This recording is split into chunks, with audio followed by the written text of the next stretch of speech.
Good morning, everyone. My name is Joanne Kansime, and I'll be hosting today's episode of The Ones to Watch, where we bring you inspirational young individuals that are making it big, or starting out, or have made it in their different fields. And with me is none other than the one that is known and loved by so many communications people, Fiona Kemidja.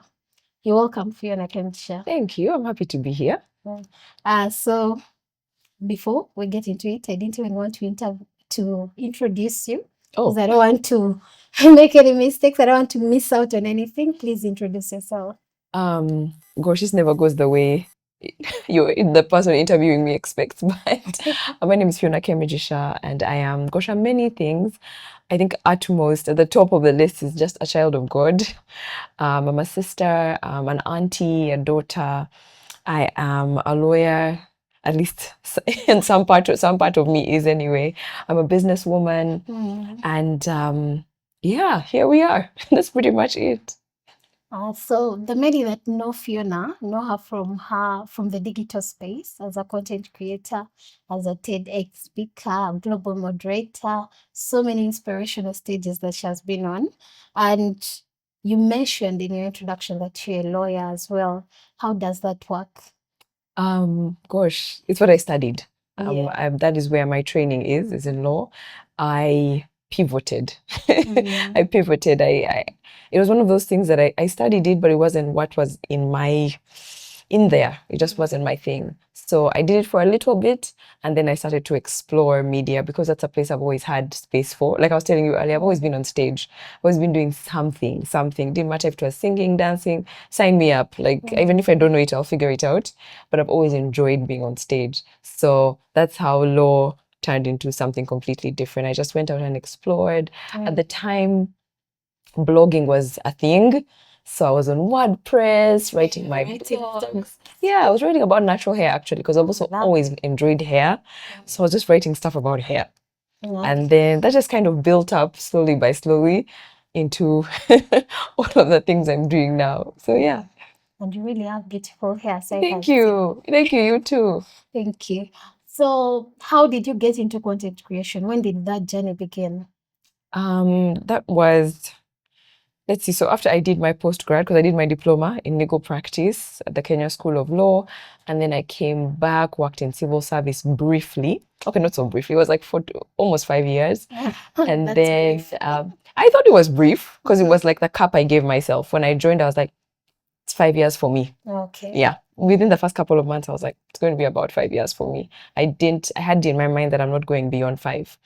After 5 just feels permanent. True. And it didn't feel like where I'm supposed to be. At least, I mean, I was serving, but it was not the service that I'm supposed to be doing. You know, I can be serving in a different place. I think everybody has where they really fit.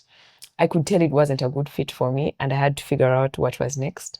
So that was, the years actually kind of mixed up in my mind, but that must have been around maybe 2019 or 2020 when I left civil service and just kind of explored. I decided to explore these things that I like. I'd already started blogging by then. I didn't really have, it wasn't a thing here like that. I didn't really have any solid idea of what I was doing, but I'd set aside a bit of money. I was like, in this 1 year or 2, let me figure out what I want to do. Yeah, so it was really blind. I was a blind person, just kind of feeling around for what to do and hoping I find something that fits. So that's really how it started, as an experiment, and a really big risk as well, of course. A huge risk. Yeah. So how did you break it to your family at least? Because I know that's the closest part of everyone's life. It actually wasn't dramatic. I really just sat them down and told them, so guys, I'm leaving civil service.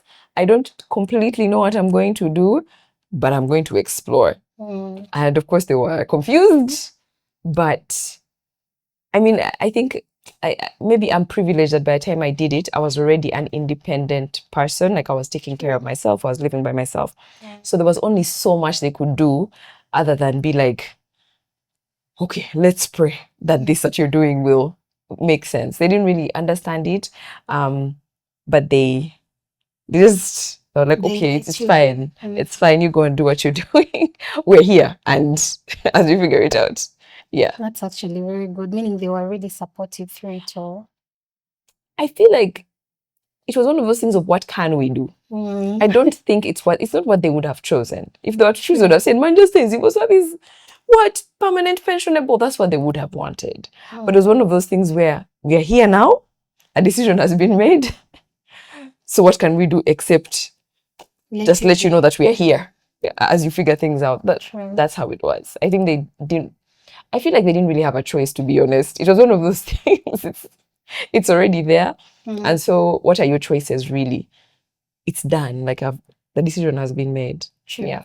So now, because now we can see that you're truly a content creator full time. When did you make that decision?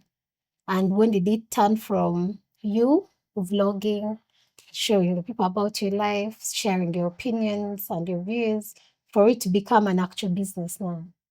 Okay. When did content creation turn into a business? For you as an individual. I feel like it turned into a business when I earned my first money. And it was very little money. I don't remember how much it was. I don't even think it was 100K. But the day that I made some money, I said, oh, so let me start to figure out what this could be. Yeah, but I feel like the moment you earn something and you make a decision to kind of explore, I think for me, that's when it turned into a business. I don't think it was when, I grew it. But the moment I made some money, I said, okay, I think I can figure out how to turn this small money into something more significant if I stick with it. Because I think I'm finding that the difference sometimes with people who succeed and people who don't is not necessarily that one person was more skilled or one person was more talented. It's who sticks it out. Like who continues doing the thing every day, year after year, even when it's not making sense, until it finally does. So I said, okay, this has happened. Let me stick with it and see what happens. So I think that's probably the point when I said, this is business, let me go. It has to make money.